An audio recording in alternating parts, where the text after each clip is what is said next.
between me and a ride home. It's been an interesting evening, has it not, fella? You in particular. You look like you're less than enthralled by this whole enterprise.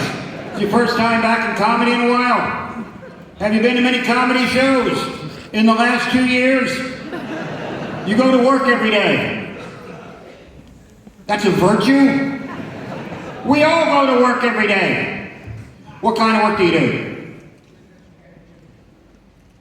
Okay.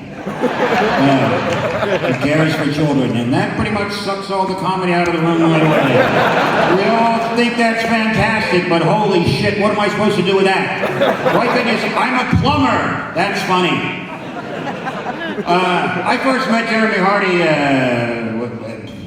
I had no idea that you could be a conscientious comedian. I had no idea you could have some kind of civic virtue. I'm from America. Comics are like, you ever go out with a Hooters waitress? Wow, this guy's fucking intelligent. And then I come here. Because in America, you know, comedy is just, hey. And here it's like, Rich, you seem funny. Why don't you go make a documentary for BBC 4? You see the difference there? There's like, I've made 10 documentaries. I'm not blowing smoke out my ass, but I'm telling, there are more people in this room that actually watch BBC 4. That's not the point. The point is, in Britain, there's a channel that you could turn on at 7 at night and watch until 2 in the morning full of shit you didn't know was going on in the world. Hey, you like Filipino tractor disasters? Here's an hour and a half of Asian agricultural carnage. Enjoy the hell out of that. We're going to follow that up with the history of Tibetan throat music. Who doesn't like Tibetan? Keychain. Fuck, this is amazing. And now, somebody making Stacey Dooley cry. Let's watch that for an hour. And then a film no one has ever seen. Here it is. It fell off the back of a Toyota pickup truck. It's about a blind Asian, it's about a blind Afghan farmer chasing a postage stamp across the desert. There you go. Well, who's in it? We just told you, a fucking Afghan farmer and a stamp. 4.5 hours long. The subtitles are in Braille. Enjoy that. And then we're going to round out the evening with the Top of the Pops from 1978. What a solid fucking core of entertainment that is. Who doesn't love to see Jethro Tull 40 years later? Do you understand that look, I'm not trying to butter you up. I'm just saying that comedy, I thought I was essential. Okay, I thought, I'm a comedian. People need my jokes. No, they fucking don't, Rich. For 2 years, nothing. Eyebrow threaders, they were essential. But comedy, nope, just stand in the mirror and try some jokes out on yourself. Because nobody's coming. I wish I was a rock star and I could just go back to just do the same fucking hits from 40 years ago. Because, you know, they're evergreen. People want to hear them again, you know. Nobody wants to hear your new shit when you're a musician. Here's something off our new album. No!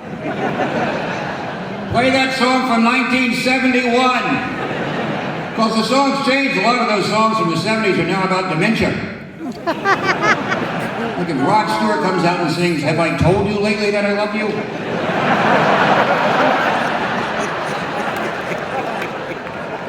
Roger Daltrey, who are you? I'm gonna go for a third one. I'm gonna go for the hat trick. Bono, I still haven't found one of them. Oh, look at that! 3 fucking punchlines in the same setup. That is a fucking... So, I lost 40 minutes of material when Trump left office, so I'm hurting. I don't want the guy back in office, but fuck did I make... I love making fun of him. It's such low-hanging fruit. I can't make fun of Biden. Nobody knows if there is a Biden. Trot some guy out who just looks like everybody's uncle.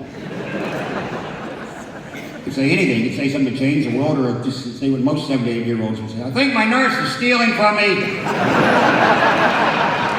Just come out and be a normal 78-year-old guy and just say things to 78-year-old guy and then apply him to politics. You'll sound like a genius. Hey, Biden, what about this infrastructure deal in America? How are you going to disseminate that money? Well, what you do is you take your tools off the wall and then you make an outline of your tools on the wall.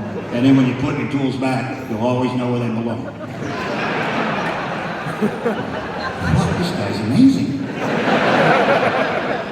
Because I can't... so I had some neighbors in Montana, and they didn't talk to me for 4 years. Nice people, but they were Trumpers, like hardcore Trumpers, like, you know, Bible-beating, evangelists, Trump-loving, and they just figured, well, he's not going to talk to us. And then this summer, sure enough, they invite me back, and it's like nothing ever happened. So finally, you know, we were sitting on the back porch, and I just said, so I'm just curious. It was a husband and wife. I just said to the husband, I said, so I'm just curious, why'd you vote for Trump? And here's what he said. Well, I'll tell you, Richard, Trump doesn't show his tax returns, and that's in the Bible. I